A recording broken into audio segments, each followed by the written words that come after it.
বিহারে বিধানসভা নির্বাচনের ফলাফল ঘোষণার পরের দিনই আগ্নেয়াস্ত্র ও কার্তুজ সহ ত্রিপুরা সোনামুড়া থানার পুলিশের জালে বাবুল মিয়া ও তার স্ত্রী। ত্রিপুরা সিপাহীজলা জেলার সোনামুড়া থানাধীন শ্রীমন্তপুর গ্রাম পঞ্চায়েতের ভোগজুর এলাকায় গোপন খবরের ভিত্তিতে তল্লাশি চালিয়ে বাবুল মিয়া নামে এক কুখ্যাত সমাজদ্রোহীর বাড়ি থেকে একটি আগ্নেয়াস্ত্র ও কার্তুজ উদ্ধার করা হয়। বিএসএফ এবং সোনামুড়া থানার পুলিশের যৌথ অভিযানে এই আগ্নেয়াস্ত্র ও কার্তুজগুলি উদ্ধার হয়। প্রথম পর্যায়ে পুলিশের সাথে ধস্তাধস্তি করে অভিযুক্ত কুখ্যাত সমাজদ্রোহী বাবুল মিয়া এবং তার স্ত্রী মোর্শেদা বেগম। যদিও পরে পুলিশের তৎপরতায় দুজনকেই গ্রেপ্তার করে পুলিশ এবং বিএসএফ জওয়ানেরা মিলে। উদ্ধার করা হয় আগ্নেয়াস্ত্রটি।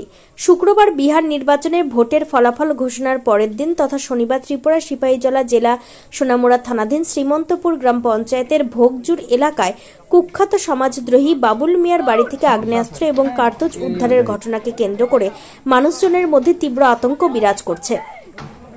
ত্রিপুরা থেকে জীবন সাহার সাথে বিক্রম কর্মকারের রিপোর্ট, ক্রাইম প্রেস বেঙ্গল নিউজ।